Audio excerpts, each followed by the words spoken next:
Yo, people, welcome back to the Big Six. Welcome back to the YouTube channel. Absolute pleasure again. Your host to do the most and never coast. I can see the tears in the comments. Don't worry, it's the last time, man. It's the last time, I promise you. Turkish will be back on Monday.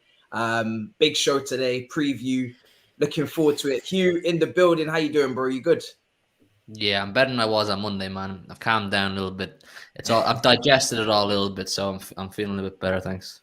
SAEED, my brother, how are you doing? Well, it's one of them. It's one of them like midweek game, the only midweek game. I was looking to see if there was any other midweek games going on, but all the spotlight's on me. But yeah, now we move. Yeah, we'll talk about it in a bit. But other than that, I'm all good. Life is all good, alhamdulillah, as always. But yeah, man, that's it. Love man. that. Love that. GRIZZ, the war hat's still on. The war hat's still on, GRIZZ. What's going on? No, this ain't for war, man. This is for peace, man. I come in peace this week, man. A lot of your gremlins reached out to me and said, "Yo, man, you can't be talking to the host like that." And I wanted to apologize. You know what I mean? I want to apologize to you for you calling me a donkey. How does that work? You call me a donkey, but I want to apologize. So my head was hot. I don't even remember calling you a donkey, bro. Yeah, I know. That picture was hilarious, man. That Matisse picture, yeah. I don't know if he's like shouting. What's the facial expressions behind that? Just angry, bro. I love it, man. I love it. But yeah, no, I'm not feeling too good, so I'm gonna keep it really basic and simple. And welcome everyone to the chat, and welcome SHEROY again, of course. And come on, Hughie's calmed down as well. So it's all good. man. Last episode was rough. Yeah, man. SAEED's. I think we're all feeling a bit better about ourselves. It was a bit crazy. It got a bit out of hand. I think we've all come back down to earth. We're all friends again. It's all good. We're all friends anyway. This is what people need to realize here. On the show, it's just banter, people. We're not taking anything personal. Later on, we're all having a laugh. You know what I mean? Like, it's all love, man. You get SAEED's title challenge, the weekly title challenge is back down to earth again. The weekly title charge experimentation. So it's all good, man. You're saying he was kicked out of the lab. TOBS, how are you doing, bro? You good? Yeah, I'm good, man. I'm just looking forward to the weekend. Here to talk some football, my bros. All good. That doesn't sound very innocent from you, but we'll get into it. Here to talk football with my bros. It does. That sounds very devilish from you. I'm not gonna lie, but all right. You can tell from his smile when he's smiling from the offs. Yeah, he's in a devilish mood.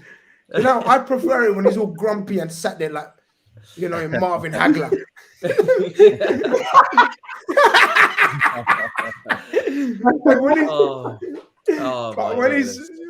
When he's like all smiling from the start, oh shit. It's a long day. SHEROY, my brother, welcome back, man. Raving review last time on your debut, and well deserved. You are absolutely insane, bro. How are you doing? You good? Really good, man. I watched that episode back. It was like a movie.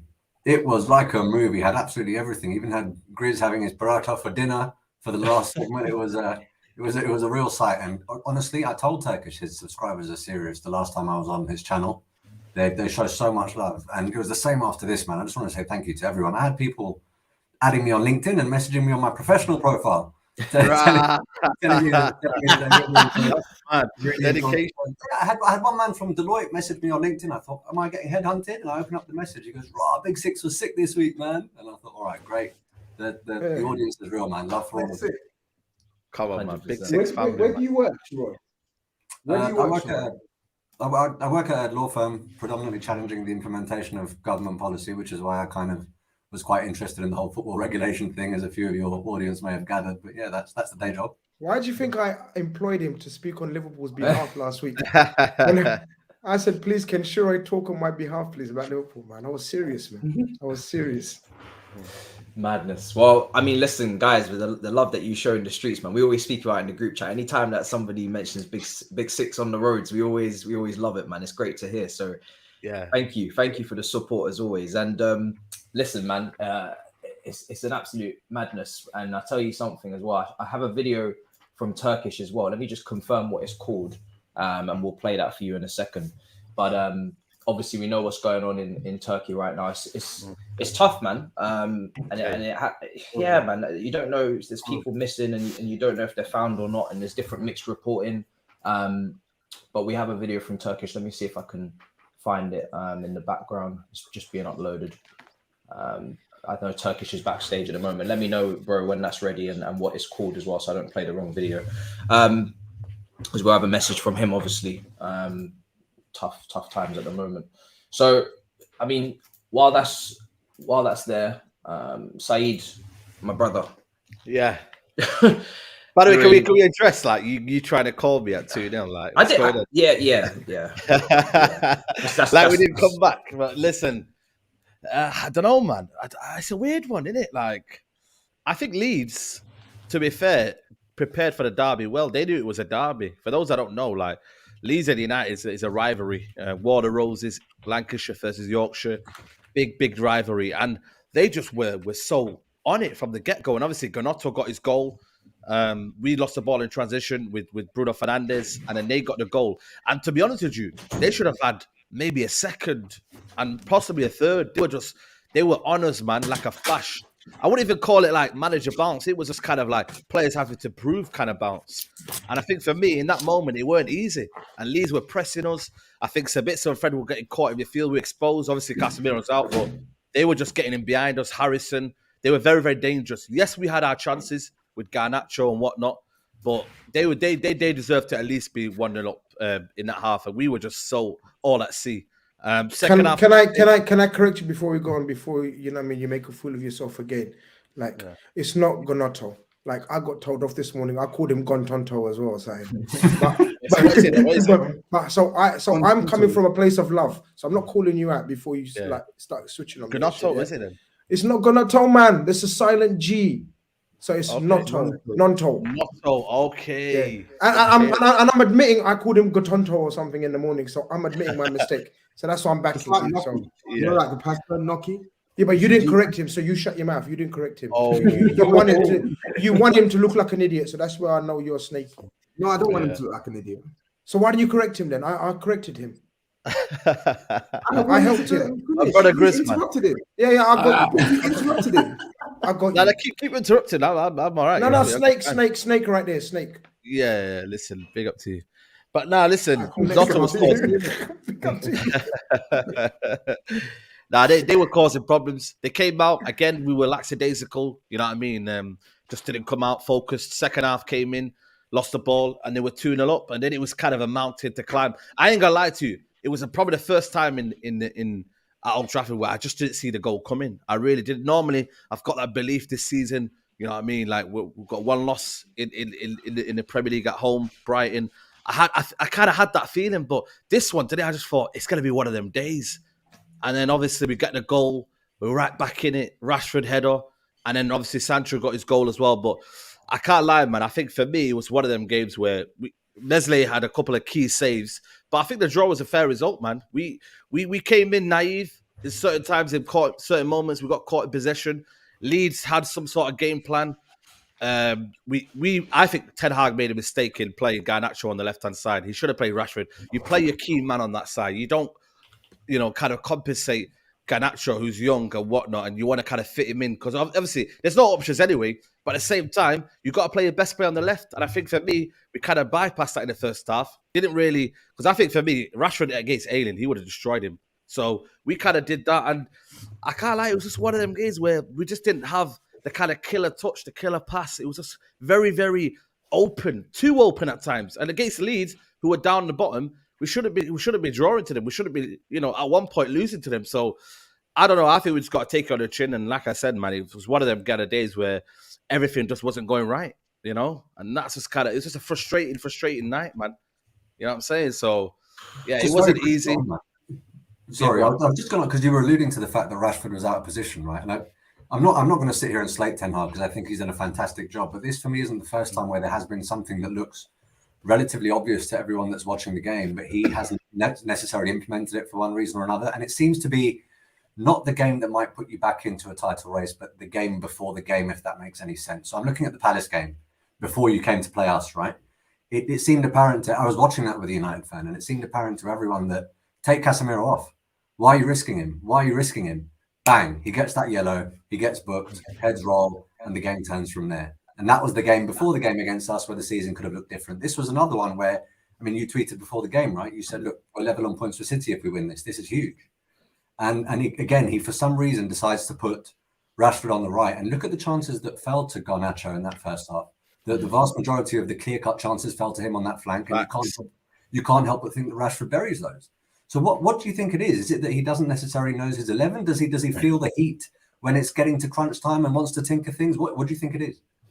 I think you're right. I think he maybe he overthought it a little bit, but at the same time, we really don't have any option. I think Anthony was injured. We had Pellistri on the bench, and yes, he could have played Pellistri on the right and then played Garnacho on the left. But I don't know.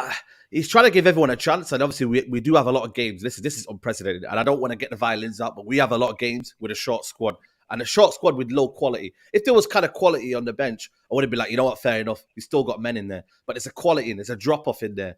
So for me, I do get you. But at the same time, it's one of them where Rashford can almost, his form, he thought in his head, Rashford's on form, he can somehow conjure up something on the right-hand side. And then Garnacho could do what he's best on, is on the left-hand side. But I think Garnacho right now isn't ready to be starting games. He's better off the bench. He's better as an impact when the game is open and everybody's tired. Then you bring on Garnacho. But for me, Luke Ayling, all he did was just kind of bully him, man. That's all he did. Like, he was getting past him. When he needs to do something, kind of bullied him. Sheroy says, like, did your manager overthink it? I think he done the opposite, guys.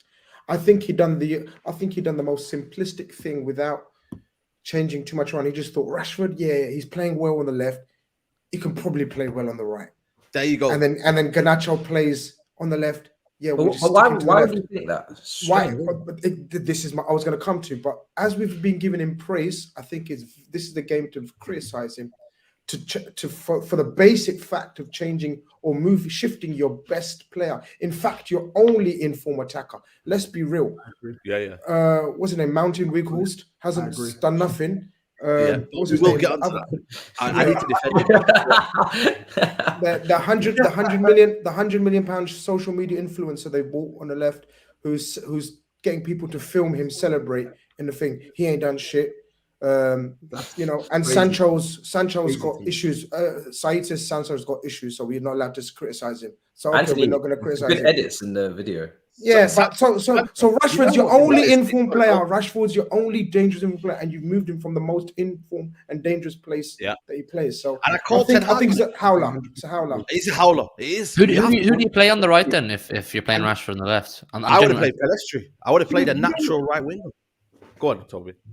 You say a natural right winger. The thing is, and I think Pellistri would have been an option, but Pellistri, he's barely really played for you guys.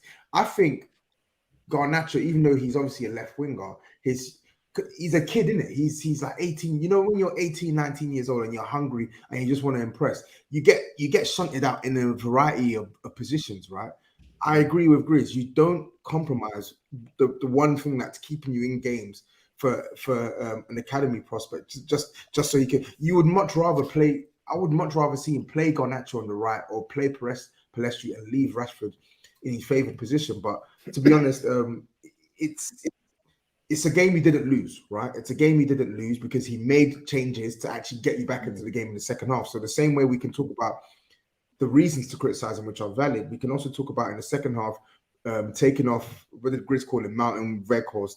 What's his name? Put in Rashford central. First name. Put in Rashford central. You were able to same thing. And bringing on Sancho as well to play left wing, you're able to get a lot more joy. I think the criticism of Weghorst for me is a bit too much. I'm not gonna lie to you. I was on the East Stand and I'm watching Weghorst. The amount of times we can play him through and we didn't do that, it was ridiculous. And there's one glaring one where Garnacho cuts it back and then Weghorst, it's a tap-in for Weghorst, but it doesn't do it. I get it, he's not the most mobile, kind of getting across into the striking option, but a striker like him, he needs surface. If he's doing what Nunes is doing maybe, and he's having a chance of not scoring goals, that's why we can criticise him. But Bristol, he's hardly getting a sniff in this Man United team. Like, hardly. And this is where I can't fully criticise him, and I can't fully go and be like, you know what, this guy's washed. He's not getting the opportunities. If he gets opportunities, doesn't score them in how many offered chances, that's when I can say, right, you're a striker. You're measured by the goals you're scoring, but he doesn't get the opportunities, and that's why for me, that's why I kind of feel sorry for him. And in the second half, when the game's open like that, everybody's going to say, well, look at Rashford, he scored the goals, but the game was so open at that moment, and then they started crossing the ball on top, which I was like, listen, you had a 6'8" striker there. Why didn't you cross it then? So I don't know. I think they don't trust his ability. I really do. I think the United players don't trust his ability. They need to start trusting him more and playing the ball into him in behind, but they don't do it. I think. Look, jokes aside, you got to learn his game. Yeah, and it's new. It's early days. You have to get to know his game. You know, he is a different type of striker than from Martial, let's just say, or Rashford, who plays there. More mobile. This guy is, I mean, some people in the chat are reminding me that don't let SAEED forget that he compared him to Berbatov. We just want to confirm. We just want to confirm. Again, I didn't say that. Did you compare him to Berbatov? I didn't say that, though. That wasn't my words. He did, yeah, Tops? But you know what it is, yeah? The one guy put a super chat in and wrote. So what were your words? Berbatov and Weghorst were definitely mentioned together in the same. Okay, so what were your words then? My words were there were similar qualities I've seen in Berbatov that I've seen in Weghorst. The link up playing the touch, yeah? Yes, okay. I do. I really do. But that's again, go on. That's a fucking that's a mad thing. You're comparing Berbatov. Berbatov has probably one of the best touches in Premier League history, and you've compared his touch to Mountain Weghorst. Comparable similarity. But I think I didn't say he's Berbatov. I didn't say he's Berbatov. I don't think comparable similarities. And I think when you start mentioning, you shouldn't watch it. You shouldn't mention Berbatov. You shouldn't have mentioned Berbatov, but like, well, I did. Weirdly enough, I'm not going to take that. Weirdly enough. Yeah, and I'm saying weirdly, I'm actually here to defend you. I said, weirdly enough, I could see the point you're trying to make. You just chose a wrong example. The point you're trying to make is Weghorst. Actually, when you look at the basic fundamentals of football, sort of trapping the ball, keeping it under control, and bringing others into play, I think he's... compare him to Igalo, bro. Compare him to Igalo. Don't compare him to Berbatov, man. He's a better footballer than Igalo. But I get the point you're making. I just think with Weghorst, he doesn't move, right? He doesn't move, and I feel like someone with his presence on the football pitch, he doesn't make his presence felt, right? For someone who's so tall, he doesn't really make his presence felt in these matches, and he has the quality. When the ball is played to feet, he has the quality to impact the game. But when the ball isn't played into his feet, it's a problem. It's a big problem. And I also agree with you as well. I feel like normally when you have guys like that in the team, there's a temptation to try and get the ball into the box as many times as possible. But I don't think we've seen that from Man United. You know, when I was watching Man United, that's because I don't think there's much emphasis on trying to get Weghorst into the game right now. It's only games where they drop points to say, why isn't Weghorst adding to the game so much? Why aren't they playing to his strengths? They're not playing to his strengths because they've been on a run of games, and Rashford's cleaning up the goals. You got Bruno cleaning up the goals. So they don't feel the need to try and work towards his strengths. It's only in those games where they're not getting the goals through Rashford, where he's in a position that he's not comfortable in, they start to have to be able to adapt to the number 9 who they've never had to adapt to before. I think it's what GRIZZ said is spot on. It's so early doors. They're not used to the guy. They haven't had a player like him for ages. And they just have to work on it, essentially, for games where maybe Rashford isn't firing. He's not one of their best players, is it? He's no. They wouldn't play to his strengths. Yeah, I think he's there as a decoy. Really, that's there you go. That's yeah, what it is. Why would you play to Weghorst's strengths when you can play to Rashford's strengths and you know you're getting goals? Exactly. Yeah, I understand that, but then you got Rashford's on the left. You still need a vocal point. You still need a vocal point. So what are you gonna do? Just blank out the middle. I think for me, he'll probably suit better Sancho and Anthony on the two wings because they like to look after the ball. They're more creative kind of wingers rather than there's some little feedback here. More creative wingers rather than kind of, Garnacho and Rashford who just want to beat a man and whatnot. I don't know. Is that coming from me or what? I can hear it. Hello? I've muted. Yeah, I don't know where it's from. But yeah, listen, I think for me, it's one of them. I'm not going to put a responsibility on a guy who's come in and wasn't meant to make the impact he was meant to make. Like, he was meant to come in, give us something different and whatnot. And like I said, not over-reliance on it. The people that we need to be talking about more is the fact that why Martial is available. And we've had that discussion for so many years. He's meant to be the vocal point, but he can't. And now the over-reliance is on Weghorst. Everyone's putting their frustration on Weghorst because we don't have a number 9. That's the bottom reality. Yeah, is that we just have a number 9. But they need, but your club knew that though. Your club knew exactly, that in and the that's the summer, problem. and they knew that in We January. didn't back him. So it was never going to be a case of Weghorst coming in and playing the odd match here and there. He was going to be playing regularly because this Martial guy has been a non-entity for the majority of the season, right? So that's on. And obviously, we didn't have the money. That's what I'm saying. Yeah, that's on Ten Hag. I don't think it's the case of like they won't back him because you saw in the summer they will back him, isn't it? They just don't have the money, so that's part of the problem. Exactly, don't have the money, and obviously, right now, I was gonna wear my flipping robe today, and that obviously today's not the day to kind of wear it, but we will be wearing it soon. But obviously, the Qatari owners hopefully will be coming to Man United, and then we can spend whatever we want. You know what I mean in the summer. I know GRIZZ getting the emergency stream in the Khamis. I saw that. You seen it, right? You seen it, right? I just found it hilarious. You saw them, innit? It's ridiculous. That stream. That stream was mad. They quoted back 10 verses of the Quran in the first 20 minutes. I was teaching Aaron. That's mad. Yeah. But the irony, this came a day or two after condemning Man City for all of the spending and the manner in which they conducted themselves. And now it's hopefully we get this lot so we can spend what we want. Which is it, man? That's what I'm saying, man. That's what I've been saying. It's a lot of the hate towards Manchester City and the determining our guilt so soon is because they're just jealous. City have tortured these guys for 15 years. And the reality is they're sitting there saying, I wish that had been us. I wish that the new training centre, the new stadium, the new players, all the trophies. And now the Arabs are coming in. It's like, oh, we're licking our lips now. It's not a bad thing. The only difference is, though, we'll probably do it without cheating. Well, we haven't been proven we cheated, have we? We'll see. That's what I'm saying. We'll see. We'll see. So don't talk about cheating when we haven't been proven as cheating. We'll probably. Are we guilty? Are we guilty? You were the solicitor that turned up on Monday night, black shirt and tie. You're saying guilty. I said probably. Come on, Sherlock Holmes. Are we guilty? Tell the audience. Are Manchester City guilty? Listen, No. I don't want to stress you more. Don't know. I don't want to stop slamming slamming your hammer. Stop saying case dismissed or whatever it is. And get back in the box. Probably. It ain't a crime if you don't get caught. That's what he was saying. Well, there you go. Exactly. But listen, it ain't a crime if you don't get caught. Yeah. But nah, listen. You must quit. Yeah. I think for me, ultimately, I'm disappointed, but there's a perspective. I think it's the way we bounce back on Sunday. This could be a different conversation. Could be a different tone in my voice.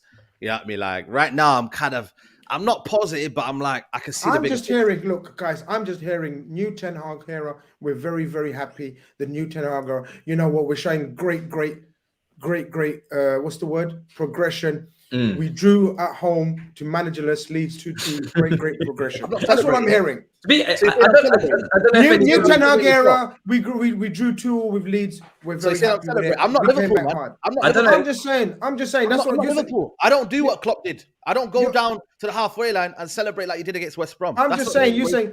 Last week I was hearing new Ten Hag. I said, "Is it the new Ten Hag era?" You said, "Yeah, there's a new Ten Hag era." Now I'm hearing we done very well. You know what? I'm very happy with coming back from. Hang on. I think to be fair to him, the result against Leeds actually does represent the new Ten Hag era.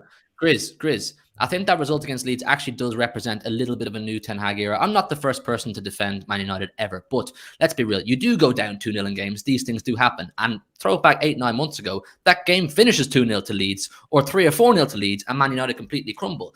The thing that Ten Hag has added, because he hasn't got his whole squad yet, he has at least added a bit of character and a bit of fight. And that's what they showed against Leeds. You can say it was, they had no manager should have beaten them, but there is some positives, I suppose, from their perspective to be taken, I suppose. Is that what you say, SAEED? No, 100%. And like I said, I'm not fully happy because it's still 2 points dropped. It's at home against at least 2 more, position like 17th? Are you at the title race again? Listen, man, I've told you, man, I'm out the lab. Look, I'm wearing Boohoo Man today, man. I'm chilling. I'm not in no lab.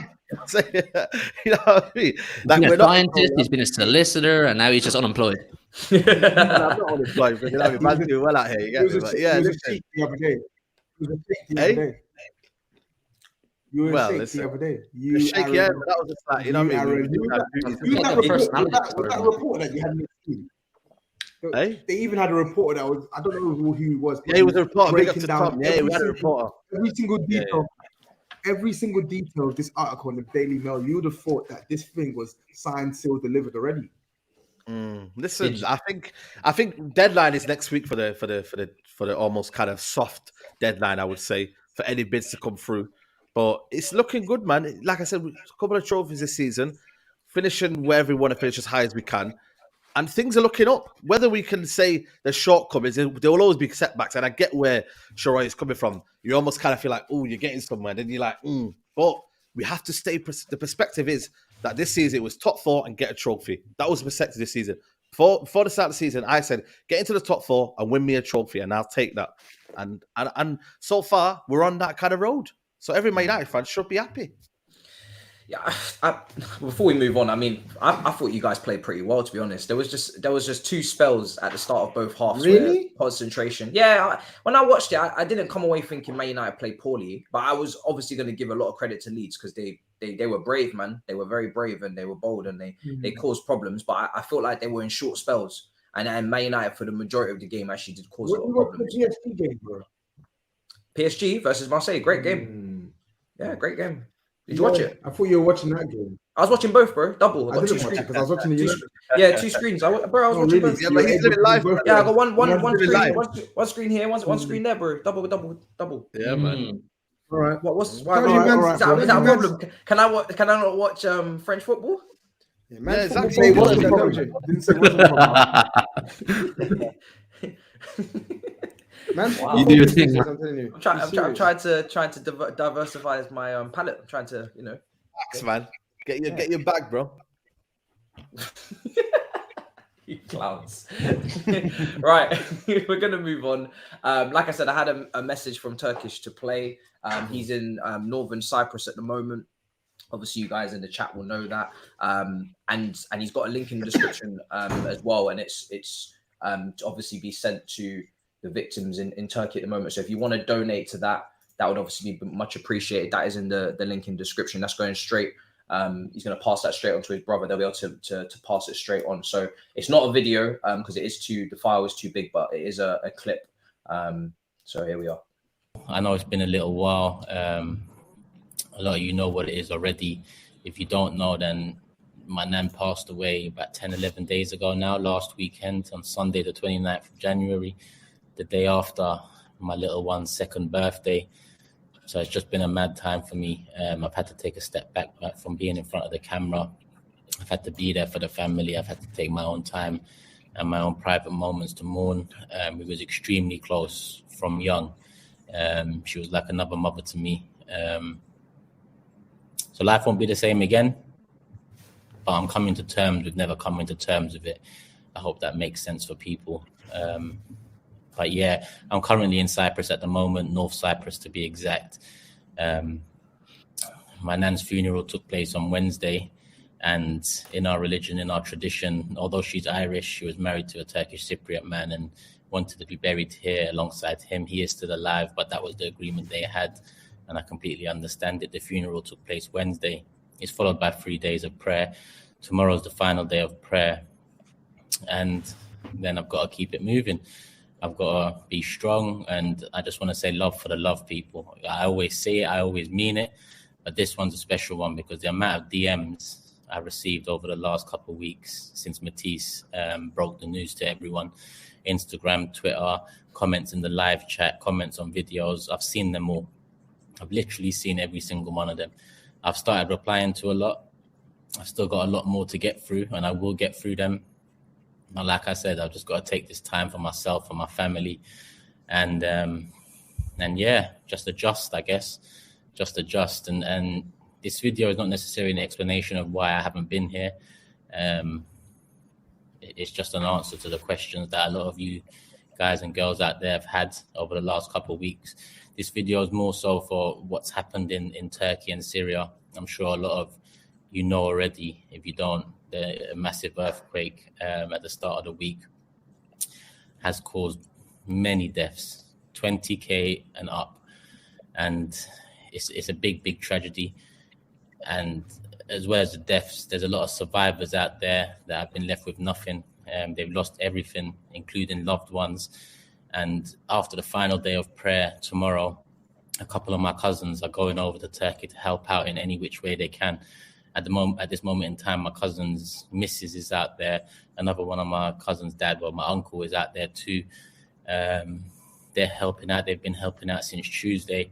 And I just wanted to reach out and see, if anyone can donate, if anyone wants to donate.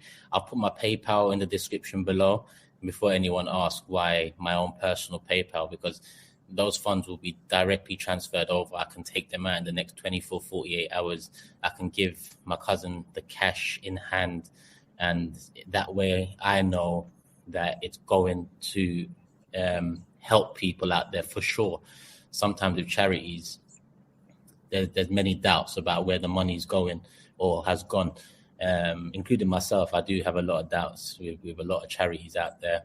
I have included a charity in the description below, just in case you don't trust me, but you want to donate. There is a link to a charity there. I spoke to my cousin and he assured me that that's the charity to put in the description, if any. But if you want to donate direct to me, obviously PayPal don't take any of it. Percentage-wise, I can take it out and give them cash and they can sort out what they need to sort out in terms of jackets, jumpers, trousers, shoes, all of that sort of stuff, because the weather conditions out there are appalling as well.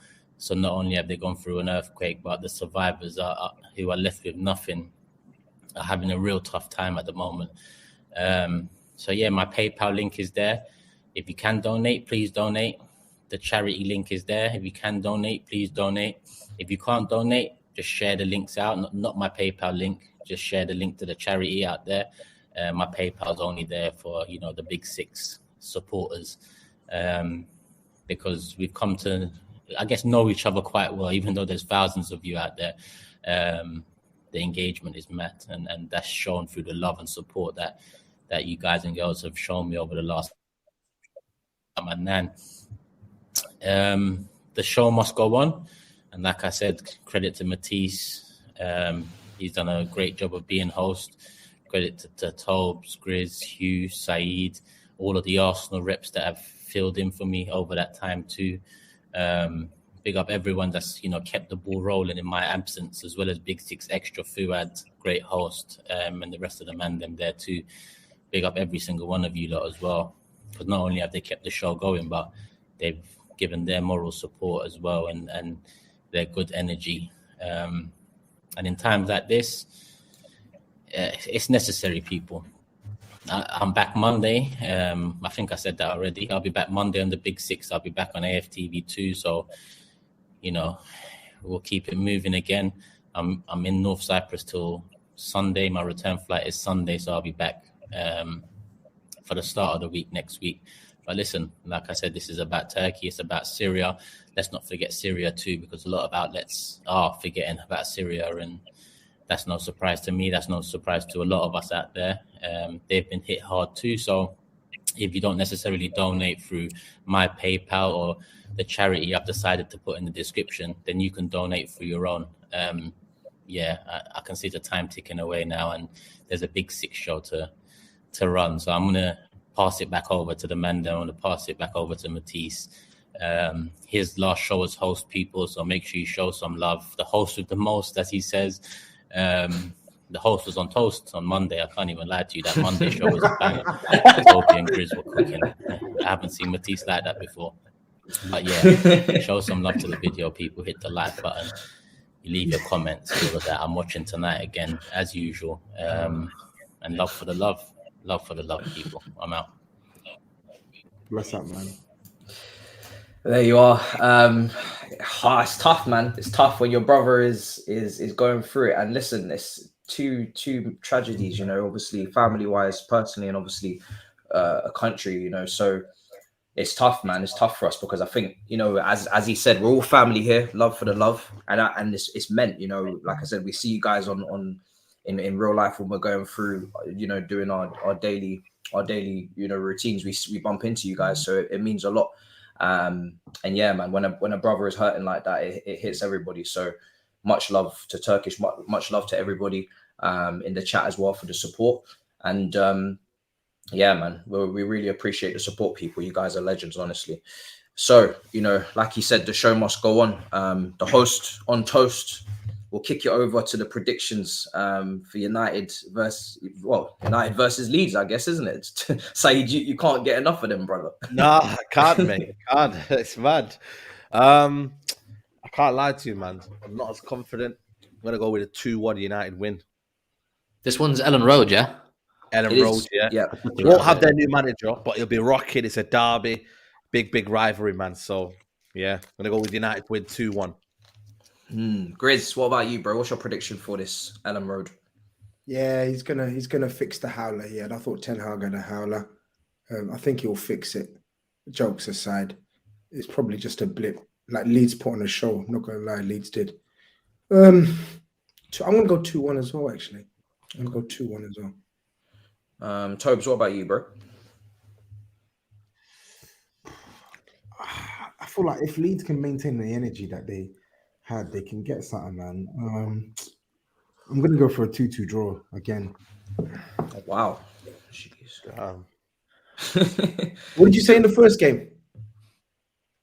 No, everybody went I said 2-1 United wins wins. to United. Yeah, everybody went. No one got that right. Nobody got that 3-1. right. Yeah, no one got that right. SHEROY, what about you, bro? What's your prediction?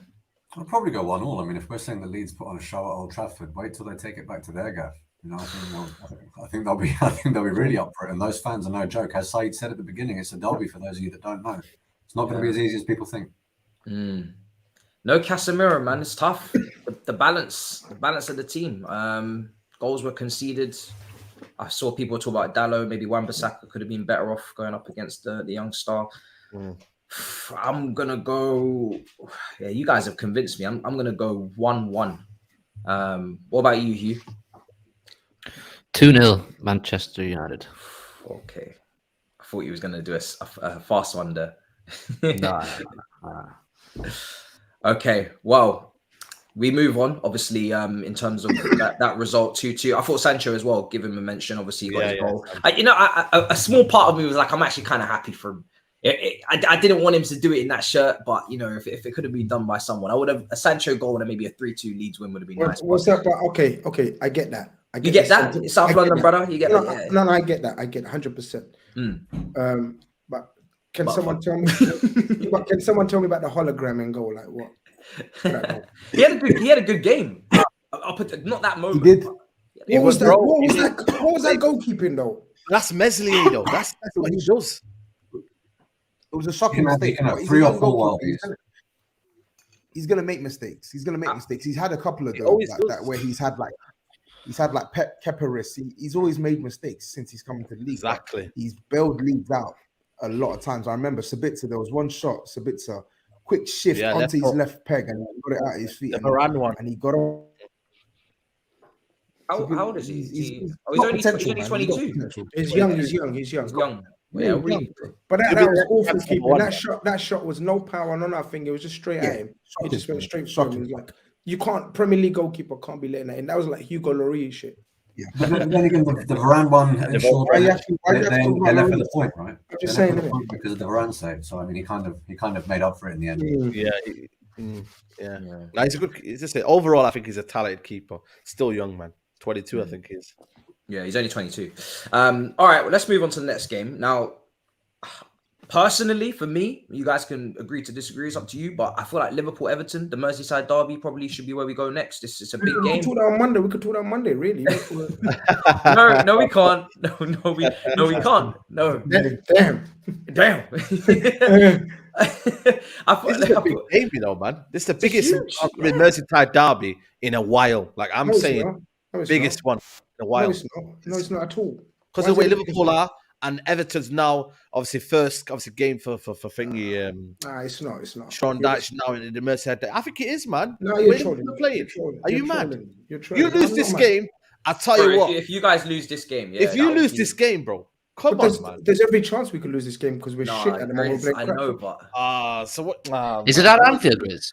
Sorry, do you know what? Sorry, my bad. Because I was lost in obviously playing Turkish. Let me go through super chats. We're gonna get into this because GRIZZ seems like as if he's gonna pivot. I don't know what's going on with this. I don't know what GRIZZ is about to say to me other than a must win. Is like Surely, but we'll get into. Let's get. It's into not even that big game, and you lot making it like, No, it's like huge. you're making it like this. Why are you making it tense? Merseyside Derby is always huge. But let me go through these super chats just to round up on United Leeds. Sorry, people. Fun News said Ronaldo scored 4 goals today. Love the show. Keep up the great work. Hope Turkish is back to restore some order. Wink, wink, brother. You know, Turkish is gonna have to restore the order, bro. I'm not here to be completely order. I'm here to have a bit of chaos, bro. I'm not gonna lie, bro. That's just how I am. You know what I'm saying? That's just how it goes. 4 goals, fair play. Another 3-day title charge from Manchester United. SAEED, my bro, title charge still on. Question. Listen, I don't know how many times I got repeated. There's no title charge. Not going on the title charge, no. No. Was that close to the voice? So I butchered that. No, you did well. You did well there, to be fair. Thank you. So, SAEED, are you testing the waters, brother? No. You will not be. Massive shout out to GRIZZ, the orchestrator of madness. Massive fans of the show. A dream to work with you all one day. Love for the love, Turkish. Yeah, big up media plug, man. Big up. They done my intro for my YouTube channel, man. Big them up every time. Man, fire. Big them up. LJ Brown says last time poor Hugh had Hassam's madness plus Big Six mountain lions, wives, and shameless trophy hopes. I was drained, man. I was drained. It's been a rough week for Hugh, man, but it's apparently the investigation is 2 to 4 years. Obviously, we'll get to it, but yeah, I think you're out of the woods for a while at least. Anyway, big up the Mandem and SHEROY. Good to see you back. TBG, big up, brothers. I believe that's a beautiful game podcast. I believe, yeah. Talk of the cop. Appreciate the support. Much appreciated. GRIZZ, Nononto kind of looks like Mane Regen. Talk of the cop. You agree with that comparison? Early days, man. Early days. Let's calma. Yeah, fair enough. There's a lot of people spamming donkey in the chat as well. I don't remember. I didn't say shit. I don't remember saying it, fam. All right, cool. Let's see next one. Let's see. So, what if the Premier League lasted 2 years and Super League replaces all UEFA competitions? Brighton plays Real Madrid. Can you put some light on Super League perspective ending the UEFA corruption? Do you know what? Today I was out filming. I'm hoping SHEROY is here to save the day again. I don't know, but I was out filming today. I actually didn't know anything about this until I came back in. Do you know anything about what's going on with this? Okay, because this is like a new Super League again, kind of rehashed change of formula. I don't know if you've read up on it, bro. If you know what's going on. Yeah, here and there. I mean, look, the problems with the Super League last time were the sort of lack of competition, the fact that certain teams could avoid relegation, and the fact that it was closed, right? So what they've tried to do here is widen it up a lot more. I think they want to add something close to around 14 games in a season. There are a hell of a lot more teams, and there's no divine right to be in it. There is promotion, there is relegation, but again, going back to this football regulator, one of the things they're going to do is say you can't join any breakaway league without our approval. And that's why every Premier League club has been unable to commit to this new Super League. It's a group called A22, which is basically Madrid, Juve, Barca, like the usuals that are struggling for money, and they're worried about the fact that the Premier League has a shit ton of money, and all the big investors are now coming here. And you've got Enzo Fernandez, we want him, we get him. Anthony, we want him, we get him. You know, we're just taking players from absolutely everywhere, and it's not sustainable for them. So they're trying to stop it. It's survival mode for them, right? But my view is, if the Premier League teams can't be a part of it, then it's not going to happen. And based upon what this new regulator is going to bring about, sadly, I can't see it taking off. And I say sadly, I'm not sad about it at all. I shouldn't have said that. I meant sadly for those who are trying to make it happen. Exactly. I mean, Premier League basically has its own Super League, isn't it? So that's what I'm saying. What do we have to gain? Everybody here has got their money. I do know where they're coming from, though. The Premier League is a Super League, but why do we, like, if they can't sort out their own leagues and find a way of making money, like, why do we care? Like, well, I feel like La Liga in Spain, I mean, especially Real Madrid and Barcelona, they had some big fees paid out for big players: Bale, Hazard, Griezmann, Dembele, Coutinho. You know, so I feel like they've you know, they weren't broke. They had money. You know, I don't know what the structure of the league is saying prize money wise for up and down the league. Obviously, maybe if they're not taking care of the bottom teams, etc. But they had money. So it's the whole thing as well is like these leagues, obviously they had the Premier League's power over the rest is crazy. I read somewhere that Bournemouth had a higher net spend in January than, like, I think La Liga and Serie A or something like that, something mad, right? But these leagues were dominant. Like Serie A was dominant in the 90s. They were spending money like no man's business in the early noughties, right? Barcelona and Real Madrid suck up like the lion's share of the revenue. People always want to non Premier League fans talk on how like there's a disparity in quality between there's a disparity in terms of like money available for the Premier League versus the rest of the league, but they don't talk about the fact that the Premier League made a conscious decision to split its money evenly, right? That's why you can see some of the smaller sides being able to spend money. That's what made the Premier League what it is today, the essence of competition, right? Giving teams like Leicester, like Burnley, like Fulham and all these sides the opportunity to receive the money that they'll need to actually compete. That's what makes the Premier League a better product, and you don't see that elsewhere, which is why these other leagues are suffering, because they can't compete with the leagues right at the top of the table. Marketing as well, man. Serie A, and has been really entertaining the last couple of years. Bundesliga's mad this year with the title race, and you don't really hear too much about it. I feel like the marketing could be way better. Napoli are flying, but nobody. Yeah, Napoli are flying, but it's a lot. It's a bunch of things as well. Even the stadiums as well. Like, because I was reading an article about like Serie A in terms of like how they dropped the ball in recent years, and even their stadiums. Like, I don't know how many stadiums you've been to. I've been to Rome and Milan. I've been to both their stadiums, and these are like historic stadiums, and they are run down, bro. They're absolutely run down. Yeah, facts. Yeah, it's mad. Blue Moon says, funny to watch United think they're on our level. Man City fan, of course. Beware of the new manager and no manager bounce. My thoughts and prayers with everyone in Turkey and Syria. You're not alone. Big up to the panel. Them for keeping us, giving us premium content. Respect. Much love, bro. Much appreciation to you. Sheroy making too much paper. Everyone else with jackets and jumpers on. Trying to get to Sheroy's level, man. You know what I mean? Not even. My place is getting refurbed. This is my mum's yard, bro. So it's her. Yo, when I was 15, I was like SAEED, always write this super chat. Saying anything to say, sir? No? Listen, thank you for the super chat. Yeah, thank you for the chat. GRIZZ, Weghorst was on loan. Noodles is with your washed club for life because no one will buy him, along with Cody Gakpoos. Thank you for the super chat. Oh. I'd worry about your kids if I was you, brother. What the violence response?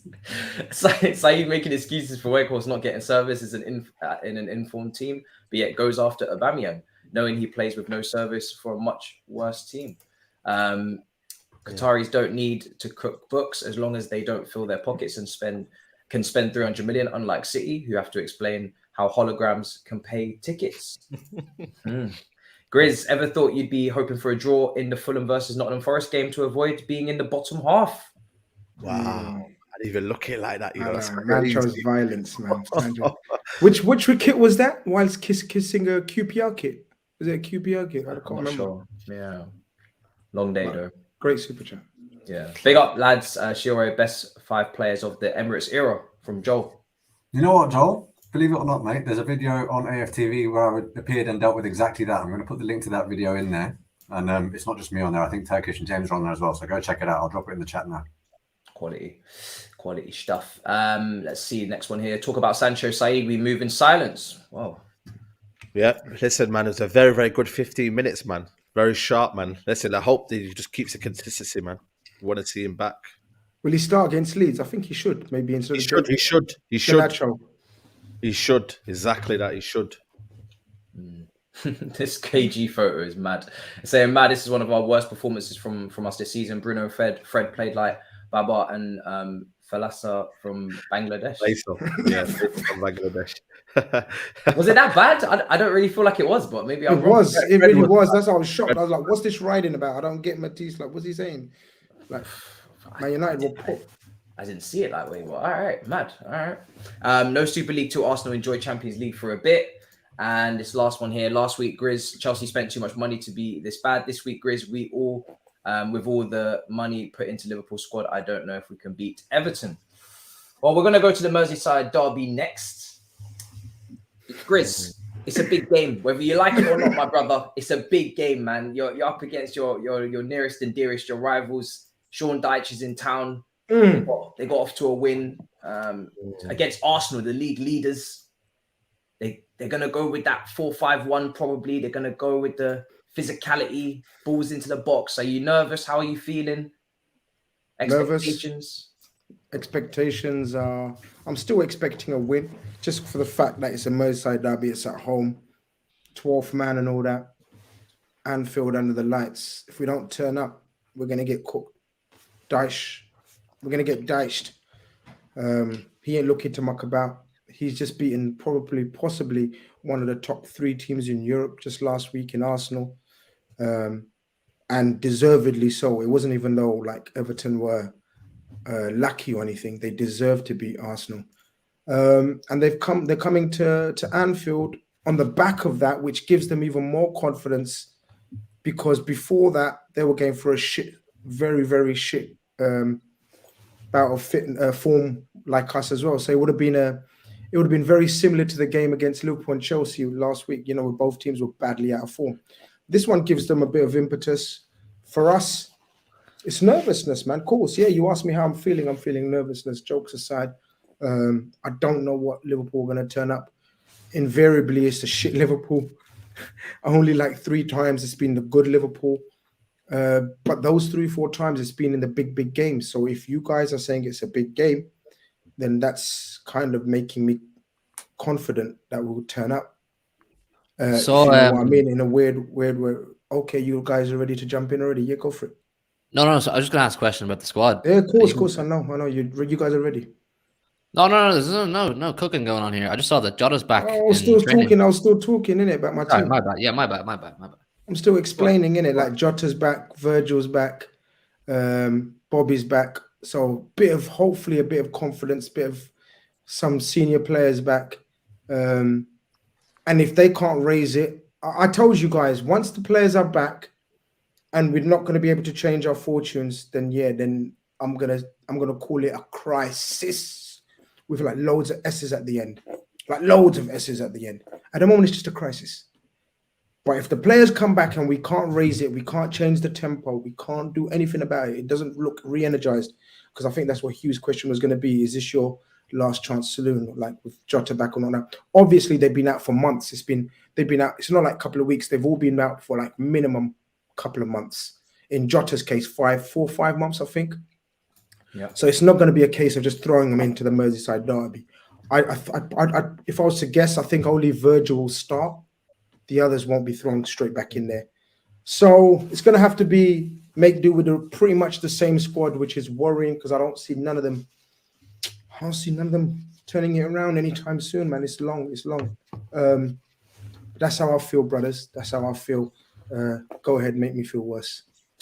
I was going to say about the reason why I think it is big, and I sort of agree with SAEED in that this is big. Look, last week you were talking about anyone that thinks Klopp should go is an idiot, right? And I agree with you to an extent, but this just geographically is massive, right? And I think for the Liverpool fans in Liverpool, I'm not necessarily differentiating between diaspora fans and fans in Liverpool, but this is huge for them. If they lose this at Anfield, they have to go to work and they're going to have to listen to this shit. If you lose at Anfield, that could be the start of the sort of Klopp out brigade in Liverpool itself, right? It really, you know how much it means to them.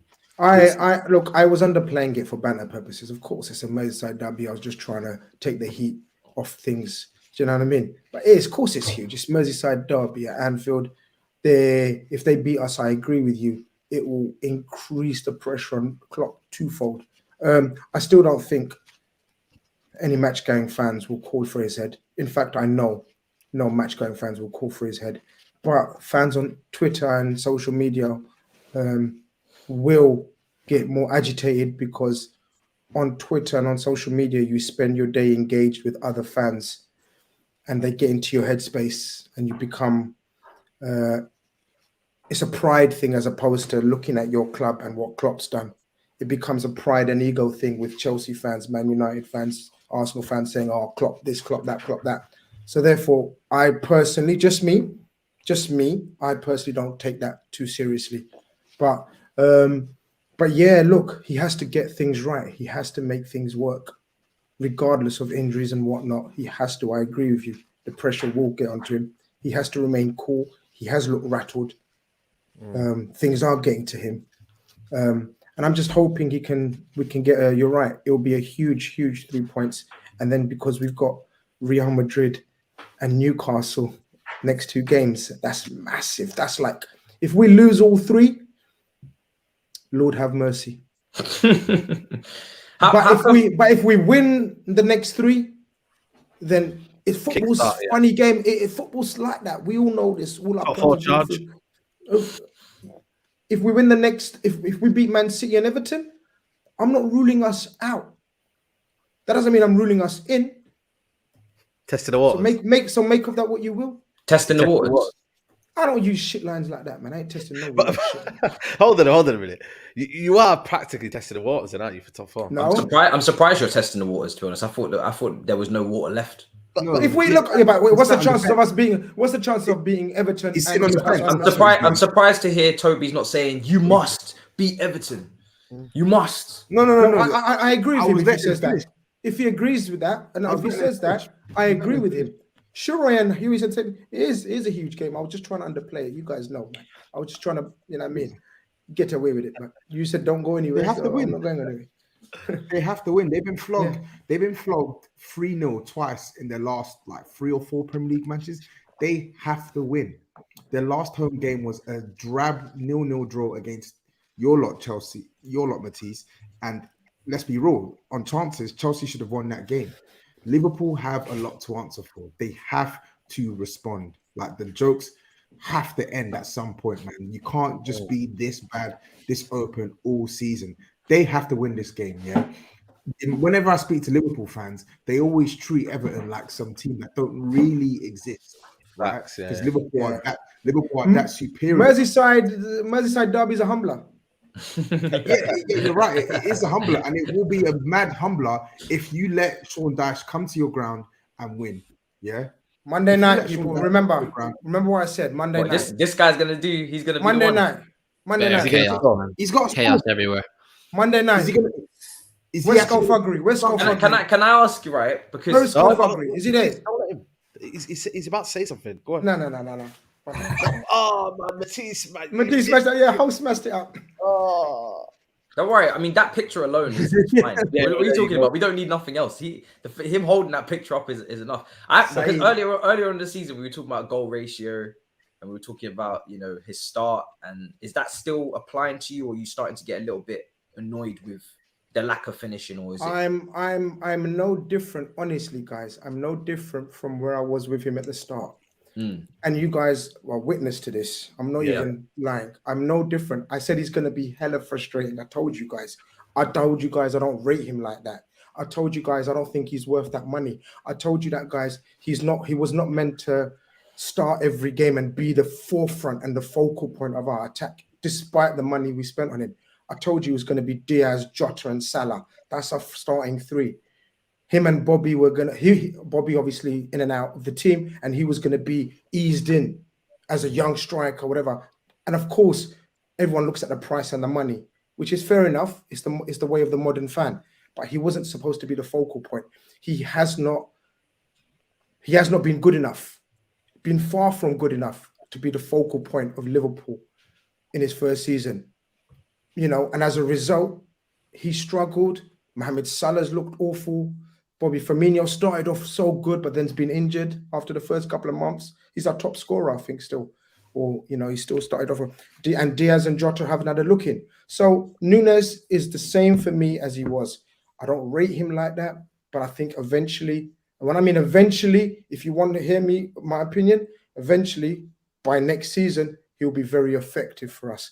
He'll never be pretty to look at. He'll never be, what did he just do there? But he'll be effective. When you say effective, do you mean he'll just start putting to bed the chances that he's missing, the clear-cut chances? Yeah. His numbers will be better, Hughie. His numbers will be better. Once he's settled in, he will score a lot of goals.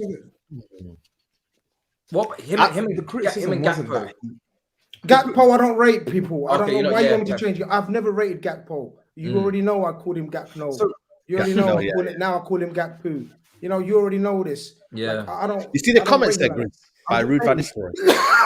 No, fake comments. Fake. The criticism with Yeah. the criticism with Nunes though, like it wasn't to say that like he'll be this poor forever for Liverpool.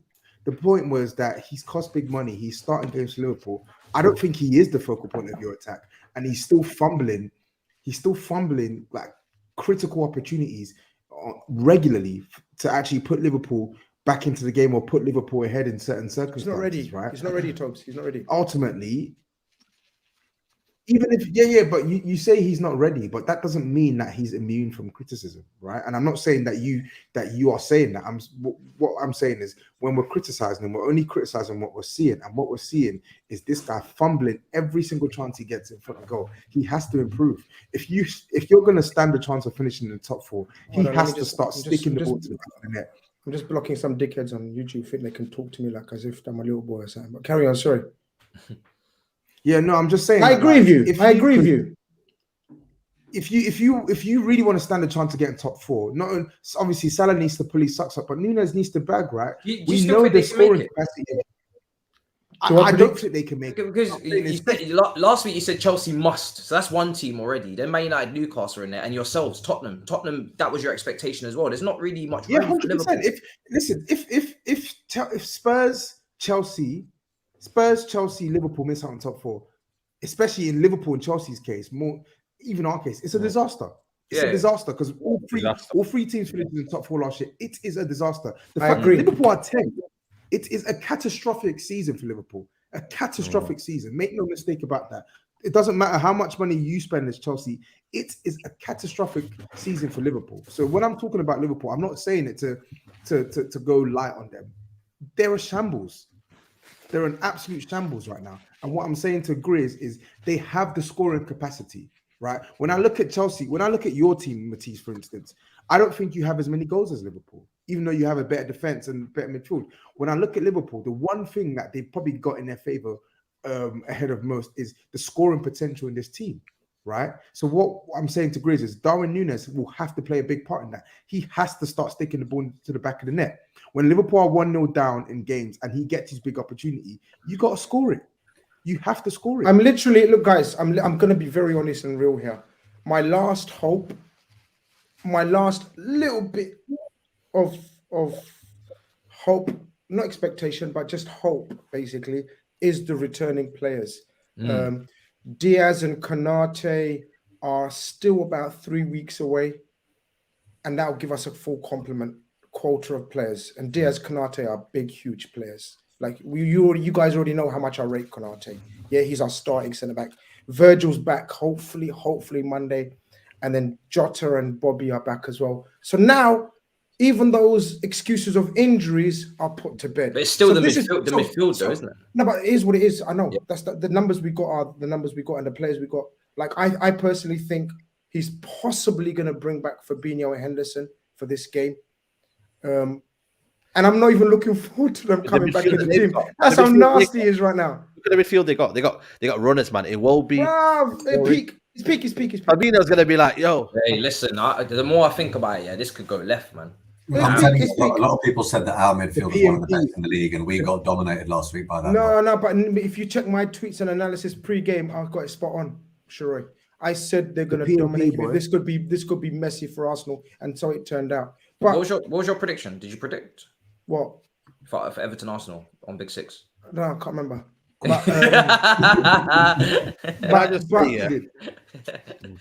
I'm not looking forward to the game, but I'm not conceding defeat. So if you want my prediction, you have to fight. Let's get to predictions because we're going. No, can I just say one more thing? What for? No, I just think that Klopp needs. I don't know what for. No, I'm just saying it. Like Klopp needs this badly, man. I think he's under so much pressure internally, externally. He just looks like a man that looks dejected. I think he needs it for his morale. Like you Liverpool fans need the Klopp back. You know how I say with Conte, you need that Conte spirit. You think 100%. You guys need the Klopp spirit. You need him to be animated on the touchline. I think now he just looks a bit like, yeah. Well. And you know what? I think Sean Dyche is the man to bring it out in him. But if anyone, and the derby, and it's a derby. So yeah, I agree with you, SAEED, man. It's not often I agree with you. But I agree with you. No, you agree with me, but you just have a different side of me. Yeah. No, I agree with you this time. Thank you for that. Yeah, sure. But can I get my prediction? And Yeah, go on, give us the predictions. Yeah, after all that, I'm gonna predict 2-0. You know, Liverpool. Okay. Tobes, what about you, bro? Oh man, it's so shit, man. I don't know. It's also be real, then, innit? Don't turn into a. Don't make me cuss you again and say nasty things to you. Cuss me, innit? No, because you've been cussing. Don't suddenly start saying, Liverpool win now after all that cussing. Yeah, I didn't know Van Dijk and them men are back. No, it's just Van Dijk. The other man won't start, man. They've been out 4 months. Like, awfully. So that Exactly. Van Dijk's not been great this season either, has he? Exactly. I'm going to go for 1-1. 1-1. Sure, what about you, bro? I'm going to go 2-1 Liverpool. I mean, looking at the way Everton played against us, they could have had 4 or 5, but they didn't put their chances away. And I think they may well create ever so slightly less at Anfield. And even if they get one, I can see this being the one where Klopp goes, nah, this is one too many. This is one too many. This is a bit too far. Merseyside Derby at home, they've got to win that. I'm going to go 2-1 Everton. Hugh? I'm going to go 2-1 Liverpool as well. SAEED? I was going to say something mad there, but I was like, I can't. Do it, man. Come on, Hugh. God damn. Bunch of Next game. Bunch of bottlers. Only Matisse I rate, man. SAEED, what about game, you? yeah? The after game, yeah? Say less. Yeah, I'm going with 2-1 Liverpool. I think the home factor will be. You're the biggest flip-flop. Okay. What do you mean? I was saying I'm not giving indication that Liverpool are going to lose in my analysis of Liverpool, have I? Like I've just said. I'm resting my laurels on this being a turning point for Liverpool. It's where they'll kickstart, a few players come back. The fans will say, right, it's now or never. That's what I'm resting. I'm dying on that hill. I was going to say something a bit wild, but Anfield, I know. All right, let's fly through these super chats. We're going to move on to the next game. I'm guessing GRIZZ would not take a draw, right, GRIZZ, on this one? Nah. GRIZZ, did you watch the overlap? Redman said the reason we are 10th is because we failed to get the quad. These men are compromised. FSG need to be called out on a big platform. Yeah, I've called them out on mine, so that's all I can do. I can't control others, and I would never want to control others. Fair. David says Chelsea can't buy a goal and United fumble. Great week. we didn't play this week, brother. All right. Can we just have a break? We were top in January 2021, and now when we only got Kabak and Davis, we are 10th in January and got Gakpo. Sorry. That's so bad from me. Sorry, man. That's so not you, man. That's so not me at all, man. FSG out would never happen at City or Chelsea. Everton overran Arsenal's midfield, and theirs is the best in the league. They'll blow a hole through Liverpool's retirement home. It's either a retirement home or a kid's home. Like it's kids nursery. We ain't got no in betweens, man. Okay. I will have GRIZZ's back. He had Arsenal's. GRIZZ Teta for life. Liverpool, you'll never walk alone, right? GRIZZ, big up the panel and pray for Turkish, Turkey and Syria. Big up Mars. And final one, GRIZZ, can you please stop saying Anfield? Anfield is a place where Tom, Dick, and Harry beat you guys. Hey, Tobes. Yeah, there you are. I mean, look, you say that, but I think it's only one team that's beating us at Anfield. So get your facts before you spend your 449, right? You just wasted your money. Mad. Yeah, don't play with the grizzly bear, fam. He'll bite. Let's go on to the next one. Arsenal, Brentford. I mean, you got to bounce back, maybe. SHEROY at home. Big opportunity to. I don't know. This is not your game in hand, but a big opportunity to, I guess, put your stamp on things again. Yeah, and Brentford are in good form. From memory, their last loss in the league was back end of October. Since the World Cup, they're the Premier League's in-form team. And they're a difficult team to break down. And I don't want to see Arsenal fans resting on the fact that we beat them 3-0 at their gaff earlier this year, because I said the same on Forever Arsenal. Their manager, their owner, in fact, and a lot of their fans said, look, that was immediately after the Queen's passing. And we had the minute silence at the beginning, and the atmosphere was incredibly flat. We couldn't get the fans going, and that's super important for this Brentford team. And it won't be the same this week. But what I did say last week, I was sitting here constantly trying to give you reasons as to why that Everton game was an anomaly, right? And I also said that if we don't get the 3 points against Brentford, my tune might change. Because regardless of what we say about Manchester City, you want Manchester City coming to the Emirates without a sniff of vulnerability at Arsenal's end. That sniff is already there with the Everton game. We need not only a result, but we need a performance now against Brentford, so that when Man City come to the Emirates, they know that that Everton game was just a blip, right? Because we don't want to give them any reason to sort of feel that tailwind and press ahead.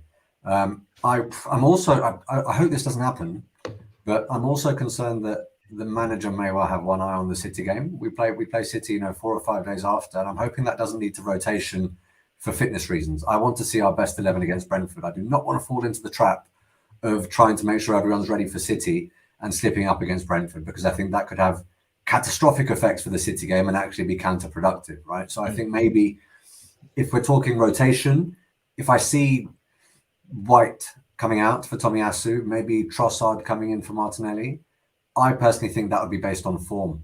I think that would be Arteta saying, in fact, I think this is probably my best 11. But other than that, it looks like Partey and Zinni trained. And to be honest with you, I know it sounds silly because no one result is determinative at this stage of the season. I'd call this a must-win. I would call this a must-win purely because of the fact that our last loss, we bounced back immediately. Every question that we've had where people have said this is where you will understand a bit about Arsenal and whether they're title challengers, we seem to have answered, whether it's coming back from behind in a game, dealing with injury, bouncing back after defeat. But we have lost to City in the Cup. We did lose to Everton. If we now drop points to Brentford, it suddenly doesn't become an anomalous result. It then becomes a bad run of form. And that's definitely not what you want going into the crunch Manchester City game at home, right? So I do class this as a must-win. I know people might think that's a bit over the top, but that's just the way I feel about it going into this game. That's just it, isn't it? It's just going to be a test of whether that Everton result has derailed you or whether it was an anomaly. I mean, there is that increasing pressure as we move into the real business end of the season. Like if you were to drop points to Brentford, it's in the Emirates, isn't it? Yeah. Yeah, and then if we were to beat Villa, we're 2 points behind, and then if we were to beat you at the Emirates, now this is all obviously hypothetical, we go top of the league. So right. I think it's just a test of Arsenal's bottle and what this team is really made of, I suppose. Yeah, there's that, and also look, don't forget, if I'm not mistaken, we play Saturday at 3, and you don't play until later in the weekend. So 5 points in a game in hand could become 8 points if we win that game, and that makes your game against Villa slightly more difficult as well. Because I know we'll come to City, but if you're looking at 8 points, I'm not entirely sure what headspace your players are in, given what's going on at the club. It'll be interesting to see how you guys react in your first game. And I want to make it as difficult for you as possible. And that would be an 8-point gap. Over to you, Gauntlet laid. Let's see what you got. Let's go on, Saeed. I was gonna say, last question. I was thinking, would you say this is kind of the biggest test of them all? Because of the way you kind of now need to bounce back against a team who are, I think, unbeaten in how many games? Like, it's ridiculous, the format. 9, I think, in the league. 9. Okay. Yeah. Would you say this is the kind of like the acid test? It's very difficult to talk about litmus tests because people said the same when Liverpool came to the Emirates, and then we got pegged back in that game. People said the same when we had a North London derby away from home. People said the same when we had to go to Brentford. There have been so many of these. My point is we have passed the vast majority of them with flying colours. If you want to be title challengers, you have to continue to pass the vast majority of them with flying colours. This is a very difficult test, and anyone that thinks this Brentford game is going to be a 3-0 at home, I really don't think it goes that way. I think it's going to be a lot more difficult than that. But I wouldn't look. Your question was, is it the most difficult test? I don't think it's the most. I don't think it's the most difficult. But I think come the end of the season, this could perhaps be the most pivotal point, if that makes any sense. Yeah, that's fair enough. What's the acid test, Saeed? This is it's a different test, that I remembered from when I was in the lab in it. So give it a reference what I learned over there. Yeah. Let's go score predictions. SHEROY, bro. Let's start with you. What's your score prediction? We concede at home. We've got a better away record defensively. I'm going to go 2-1 Arsenal. I'm going to go 3-1 Arsenal. Hugh, what about you? Yep, same. 3-1 Arsenal. Okay, Saeed? I'm going to go with... You're going to go for a draw, innit? I can see it in your face. No, I'm going to go with a tight 2-1 win to Arsenal. Okay. GRIZZ? 1-0 Arsenal. Okay, TOBS? 2-1 Arsenal. Okay, perfect.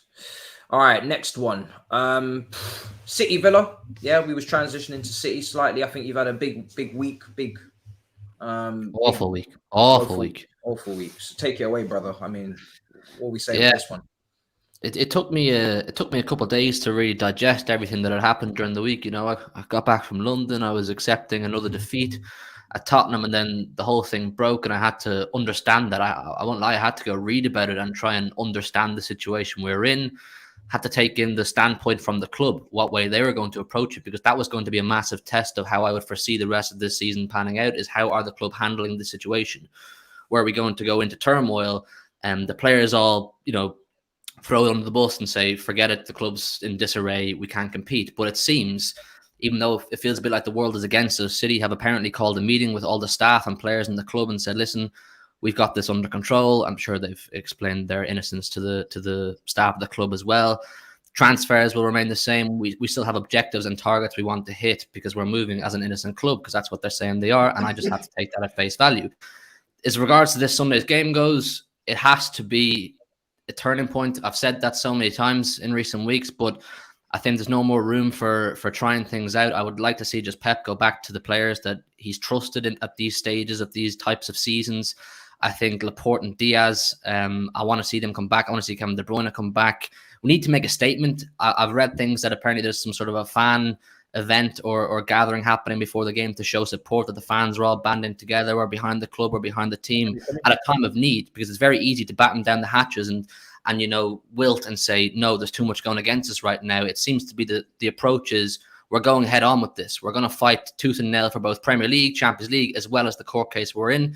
So everything I've read and heard from the club and the fans and the reaction that all the City community is giving, it makes me feel very positive, and I'm ready to get behind it as well. So there needs to be a massive reaction, like I said, this Sunday.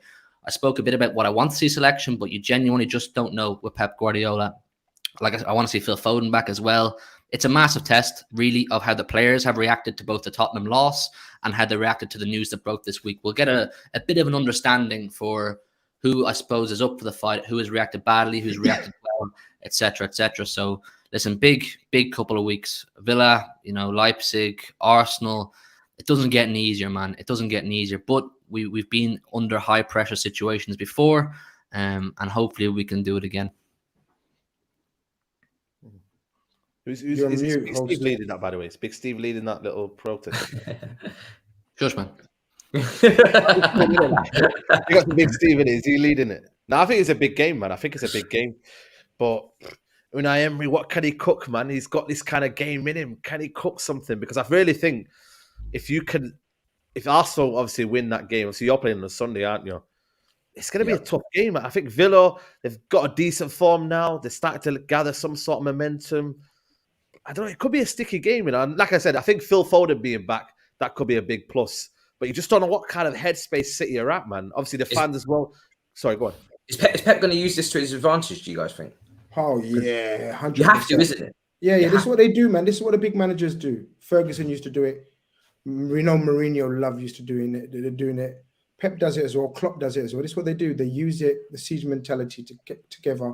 And this could, just for the short term, obviously we don't know how things are going to pan out long-term wise. It's going to take a couple of years to sort out whatever. But I think just for the short term and this season, I think this could kickstart them. They could get revitalized. Look at this, the whole world's against us. Everyone's against us. All that kind of business, you know, so.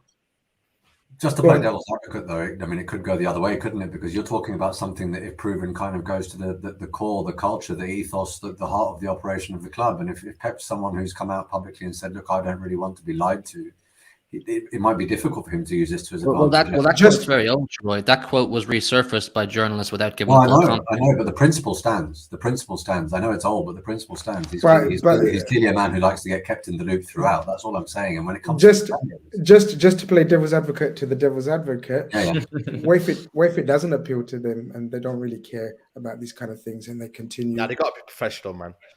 Yeah. But look, I mean, I'm just saying, man. Is it not foreseeable? Is it not foreseeable if you work somewhere and your employer's entire reputation has been thrown into disrepute that could be potentially catastrophic, that you're suddenly calling your agent and saying, yo, what can we do for the summer just in case? You know, could your eyes not stray? Is that not a possibility? I would. I would. If I was working for a company that I knew was about to go down, I'd want We're some good options. people. I heard Haaland talks today. Did you hear the Haaland talks about 150 million euro What the release situation? clause? Like, I see some talks today. You're right. You know, I don't know. You're Just too saying. funny. Just saying. You're Just too saying. funny. I'm just testing the waters now. I'm just putting it out there. No, Sorry, listen, money. I hear that, but I just have to work on the basis that the club are keeping the whole situation under control. The players are accepting what the club are saying. And listen, like I said on Monday's show, I'm no expert on the whole situation. I'm no legal genius, but I'm just reading what I see and I'm making my decisions and judgments based off that. But on a footballing level, I can have more of a in-depth conversation. And on a footballing level, the reality is any team probably feels like they can beat us right now in our current state, you know. Like I've said, there's clear blueprints as to how you can beat Manchester City. Tottenham have done it in their own way. United have done it in their own way. So Villa will come to the Etihad saying, yes, they may have the siege mentality, they may not, but we can still beat them at a footballing level. So this Sunday is absolutely massive for the club in so many different ways. I'm just eager, anxious, and excited as well to see how it pans out. By the way, that comment there, listen, man, I said recent for. I know they lost last game, but before that, they were on a bit of a roll. So, Matisse, I know you're looking. Also, No, so I- those I- That's their first loss in 5. It's their first loss in 5. That Yeah, you're chat good, is bro. correct. You're good. You're good. No, Bro. Exactly. You're clear. So You're this- clear, man. You're clear. Don't worry about it, man. We're gonna go to predictions in a sec. Big up, Shiori and the originals. Big weekend ahead of us. As I completely agree with you, Shiori. We dropped points against Brentford. Then my whole energy and outlook changed on this season. Turkish, we are with you. Hugh, give me your prediction, bro, for Man City versus Villa. Knowing my manager and my players and my club the way I know it, I'm expecting a big reaction from the whole us versus the world sort of thing, and I'm gonna go with a statement 3-0 win. Statement 3-0 win. Okay. Statement, a much better performance compared to anything we've seen recently. All right, SAEED, what about you? Yeah, I think City will make a comeback. I'm going to go with 3-1 City. GRIZZ, what about you? I'm just checking if Tyrone Mings is playing. That brother, man, how's he still playing at the highest level? Does he still pick him? I just want to know, man. For fuck's sake, I can't be bothered. Yeah, if Emre's still picking Tyrone Mings, this could be 4. You don't rate Tyrone Mings. No. I don't rate him at all. More than you can believe. More than you can believe. One of the worst rated centre backs the Premier League's ever seen. If you know what I mean, like people rate him. Yeah, people that. Yeah, I get you. You get what I'm saying? Yeah, I get you. 3-0. I'm gonna go 3-0. Wow. TOBS, 3-1 Man City. Shiro. 4-0 Man City. Wow. I'm gonna go. I'm gonna go 2-1. Oh, I don't think it's gonna be tight. Yeah. Nah, man, it's Emery, man. I don't think it's gonna be that easy. I don't think it's gonna be easy. All right. Leicester or Tottenham? Leicester versus Tottenham or West Ham Chelsea? You know, let me go West Ham Chelsea because I don't think there's too much on Tottenham, right? You guys won your last game. If there's any cooking you want to do, I don't know, if you guys, we come in peace today? Yeah, we Nah, no cooking. Right. No cooking. Sure, you want to hold on? Let me just in case. Just flip that real quick. All right, cool. Bottom left here to talk on Chelsea. Let me just get back into my normal character. No host mode. Yeah, I mean, we need to win. It's a must-win game. I'm not gonna lie. I mean, I say that every single game now, and I feel like when you're coming up against the worst West Ham team we've seen probably since they were relegated in terms of their own form and being in a relegation spot and a relegation fight, we have to win. And there's no real excuse. We've had a whole week off. We've had more than a week off. We played Saturday, 12:30 kickoff. We played Friday last week. We got players coming back. James coming back. Chilwell coming back. I think Fofana's back in training. Felix is not suspended. If we're not winning this, then you're going to understand very quickly why I didn't say I'm expecting top 4. Now, should we be talking about top 4? Yes, we should. I think it's like a 10-point gap to Newcastle. But this team needs to show, and the manager needs to show that they can actually put together a run, which means they need to win a game first. So West Ham away. But the thing is with West Ham away is that West Ham, there's always goals. There's always goals in this game, man. And West Ham, they'll probably turn up against us. I was there with Lawless today filming, and he's got a little kick in his step as well, as he always does. But I just feel like West Ham are definitely going to turn up. So I don't think it's going to be easy, and I don't even need it to be. I just need to get a win. I need 3 points. Paqueta scored last week. Let me think. Score prediction wise. I mean, anybody any thoughts on West Ham on this game before I give a score prediction? I just think we're jumping into that part. You must. You must. Early kickoff. You know what I mean? That's a bit of a worry. Always an early kickoff. You know what I mean? Because there's always something that happens in an early kickoff. What's your record like at the ground? I know I haven't checked the record, the head-to-head, but from recent memory, it feels very patchy. Yeah, it does. That's what I'm saying. Yeah. Go on, yeah. What's he saying? You must. That's what he's saying. Yeah. Translation: you must. You must. Super team. I see some of the videos today. I see some of the little trainings and that. I see you, man. Top bins and all that. You know what I mean? So why are you watching that? What I don't understand why you're watching our training videos. Off the posting in, making out great finishes. Boy, you better bring that. I've seen that, man. So we must be seeing. Why are you watching these? Why are you watching our training clips? Being retweeted on Twitter. Listen, Twitter's an open space nowadays because the likes and the algorithm. But I've seen you, Chelsea, getting excited about top bins. You know what I mean? So we best be seeing these top bins. You know, I seen Felix Mudryk is like, ooh, nice little shot here. So let's see, man. The superstars will assemble. So Saturday, main event, people. Main event Saturday. Felix is back, right? Felix is back. Felix is back. Do you know what I hate about this situation? Do you know what I hate about this situation? We could go on a 10-game winning run, and I know not an ounce of credit from anybody on this panel. Like we can't do nothing. You should be. You should be. You should be doing.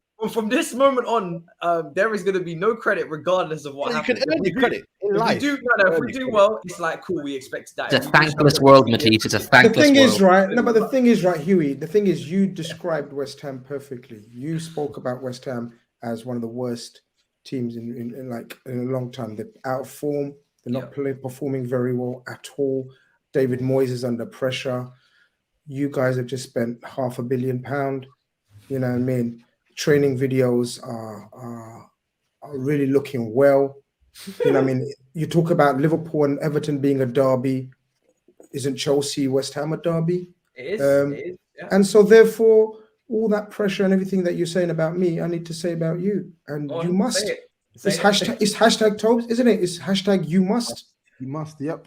You must. Or you bust. Last week's logic about staying up, my friend. This is a relegation 6-pointer according to you, Matisse.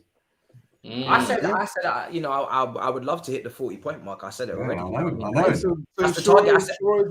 I said to Grizzly Bear a couple of weeks before he went away. I said, bro, you got to be aiming for the 40-point mark as well. I don't know why everybody's not thinking about 40 points before anything else. Got to hit that. So if we can send another team back there into further trouble, fantastic. Do you know what I mean? Then we kick on from there. So. Yeah, man. I'm gonna keep predicting wins because it has to be that. I'm gonna go with a 3-1 win. Wow. What about you, Shiro? You know what? I think this is a draw. I don't know why. I think this is a draw, and there probably will be goals. I'll go 2-2 for this one. All right. What about you, Hugh? 2-1 Chelsea. Okay. Saeed, what about you? I'm gonna go with Sheroy's one as well. I'm going to go with 2-2, man. I think it's going to be an entertaining draw. Wow. GRIZZ, what about you, bro? I think you're going to win. I think you're going to win. I genuinely think you got to. You must. I'm not going to. Yeah, you must. You must. Everyone spam you must in the chat. Yeah. You must. I'm going to go. I think you're gonna turn it. I think you're gonna turn up. You know, I'm not joking. I'm looking 3-1 Chelsea. Wow. Okay. I'd love it. I'd be there no matter what. TOBS? 2-1. Oh. Slow down there, buddy. Slow down there. Slow down. Slow down there, buddy. I think you're gonna win this game. I think you're gonna win it 2-1. I can't wait for it, bro. If we drop points now, watch what's gonna happen. These lot are gonna be like, yo. We're just giving our opinions on the result, but when it's what we really think, no, you must. You guys always predict Chelsea win. You have to, man. You have to go where the squad. You have to go by the I'm gonna give you some a positive stat for you, Matisse. You know, I'm not doing a Chelsea watch along this weekend, so Every time I've done one, that means you haven't won. So that might be a good little stat for you there. You might win. Yeah. This is the best news I've heard all day. Jesus. Yeah. Are you busy? Nah, I'm in London, innit? I've got some duties in London, man. You'll find out in it. Yeah, listen, don't let me find you on. Sorry? More muddling. Listen, you may see something happen. You may see something. Don't let me find you on like Tower Bridge or something with your phone streaming the game or some shit like that, doing a watch No. a little vlog / watch along, trying to spread some juju on this thing. Yeah. What was it? Yours was 2-1 TOBS, was it? Yeah. Yeah. 2-1. Yep, to Chelsea. Okay, cool. All right, final game: Leicester versus Spurs. TOBS, take us away, brother. Opportunity to go back to back. Not much to say. You have to win. Similar situation to Liverpool and Chelsea. To Liverpool, to Chelsea. You must now, yeah. Everybody must. You must. Everybody. Everybody must. Everybody. And you can guarantee that somebody won't on Monday by the time we get. Yeah, we you're right. Someone's not going to win, and you just got to hope it's not your team, right? But, but we got to win, man. There's nothing more I can say. You have to get 3 points. You literally have to. Leicester have the capacity to make it a difficult day for Spurs, but they have been one of the worst sides in the league from a defensive standpoint. And you would think that with the attacking talent that we've got available for this game, we should be able to poke holes in that defense, man. But then again, our defense, look how many goals we've conceded as well. So I feel like it's going to be a high-scoring game, but it's a game that we should win. Obviously, Lloris is injured, Basuma's injured. Some people are making their jokes. Oh yeah, like advantage Spurs when Lloris got injured, but I get it. It is what it is. We just got to hope and pray. Fraser Forster is still the keeper that I saw for Southampton last year. Because if he is, then I think he'll do a decent job. But yeah, just win. 3 points. Is Romero banned? Romero's banned for this one as well, isn't he? Yeah, he's suspended. He's suspended. They might win now.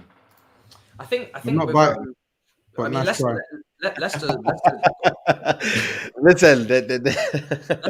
a big win last week. Leicester got a big, and James Maddison's back, isn't he? So we have to. Listen, not James Maddison, but that guy on the right hand side was quality last week. What's his name there? Tete, bro. Yeah. He looks like a baller. Yeah. He looks like a baller, man, bro. If they can, he destroyed Real Madrid a couple of years ago for Shakhtar. I remember watching it. Yeah, man. So it might not be easy, man. And like Maddison's key for that team. And surely Rodgers has to start Iheanacho now. I know he was kind of feeding off mistakes. He'll start, especially after last weekend. He'll start, and he'll cause our defense problems. I still don't think Leicester's defense is great though. They've lost a lot of quality back there, so I'd be surprised if you guys don't get the goals you need with Harry Kane in form. And I don't know what your thoughts are on Son. I know he scored against Preston, and then I can't remember his performance in the last game, how good it was. I think it was improved against Tottenham. Against City. It was better against City. It looked more like the old Son. Now we just need the goals to come, man. I'm firmly confident that he will start scoring soon. My tip for the weekend for anyone who plays FPL is Son. It's Son weekend. It's a sunny weekend. You don't want to put that much money in a double game week on a player that only plays once. I disagree with that tip. It's a double game week. I do these things to people so they fuck up and I win. He's not familiar with my game. He's not familiar with my game. Sure. I thought he was the community man. Yeah. GRIZZ is man. See, the thing is, a lot of my boys watch this, right? So them leagues with me. So they, oh shit, GRIZZ said Sonny. And then there's me captaining Haaland. Or Kevin De Bruyne. Damn. See Romero suspended, Lloris injured, Leicester coming back. Final question before your prediction, bro. Pedro Porro starts or Royale? What are you thinking? Because Royale was great against City as well. I want Pedro Porro to start, but I feel like Conte's back in the dugout as well. So I feel like Conte will start Emerson. But to be honest, as much as I don't like the guy playing for Spurs, I can't really be mad at Conte picking him after his performance against Man City. If he plays like that against Leicester, then I'm not really going to complain. But it's nice to have Pedro Porro there available. Do you get what I'm saying? Bring him against Milan, man. So that would be better for Pedro Porro. Like bring him back in the Champions League game. They play next week. We play next week. What's your prediction? I've been going with like a high-scoring Spurs win. I'm going to go 3-2 to Spurs. Okay, Sheroy, what about you, bro? TOBS, correct me if I'm wrong, man. Wasn't the last one between you guys like a 6 something? Son comes back, gets a hat trick. 6-3, yeah. Son bagged the hattie. Yeah, I don't know why. I get the feeling it could be something similar, couldn't it? Because the top four charge really is on. I'm going to go maybe 4-1 Tottenham. I think they're going to bang this game. Jesus, mad. I can see where you guys are coming from. I see goals as well. I'm going to go over 4-2 Tottenham win. Yeah, it's got that feel to it. It really does. I don't rate Leeds, Leicester's defense individually. I just don't. Tottenham as well, yeah. What about you, Hugh? 6-2. Yeah, 3-1 Tottenham. Saeed? I'm going to go with 2-1 Tottenham. And GRIZZ? 3-1 Tottenham. All Tottenham wins. Hattie for Sonny. Hattie for Sonny, wow. You're on a troll team. Man is on a troll team today.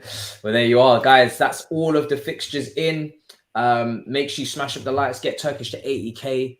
If you haven't already, that'll be a wonderful thing for him to come back to next Monday when he's back on the show hosting. I look forward to being back in the bottom left, playing my part and winding up and whatnot. Do you know what I mean? I feel like I've tried to be as impartial as I can. I've probably not done a great job on that, but it is where it is. I've pushed myself to the limits on that. Saeed, I'm coming for you, bro. Listen, I'm back in my hot seat next week. Yeah, listen, we're here, man. I missed rattling you down there, so that's where you belong. And you got to get me. Hopefully, comes back. But listen, you've done well. Man. You've done well covering Turkish. So big up to yourself, man. It's been a good few shows, man. We've had a lot of drama. Hugh, pleasure, bro. Guys, make sure you subscribe to Hugh. Link is in the description. Saeed, great show. Make sure you guys subscribe to him as well. GRIZZ, he's back. You know what I'm saying? He's ready. He's ready for the big game on Monday. Make sure you subscribe. TOBS, tap in TOBS. So we're going to get that review, brother. Well, I'm actually out for a mate's birthday on the Saturday, but I will be back on my channel for a review on the Sunday. Wow, wonderful. Good to be back. And Sheroy, make sure you link in the description for Instagram, I believe, isn't it? Instagram. That's just my Twitter. I don't have my own channel, but people in the comments have been showing me so much love, telling me to get on it. I need to ask you guys for some tips, man. Yeah, literally. They've been saying, yo, you need to start something up. But yeah, you can see him on AFTV quite frequently these days as well. Big up everybody in the chat, guys. It's been a pleasure. And we will see you on Monday. And I'm sure somebody here is going to be catching some smoke. So every man must. Every man must. And not every man can. In a bit, people. Peace. It ain't easy.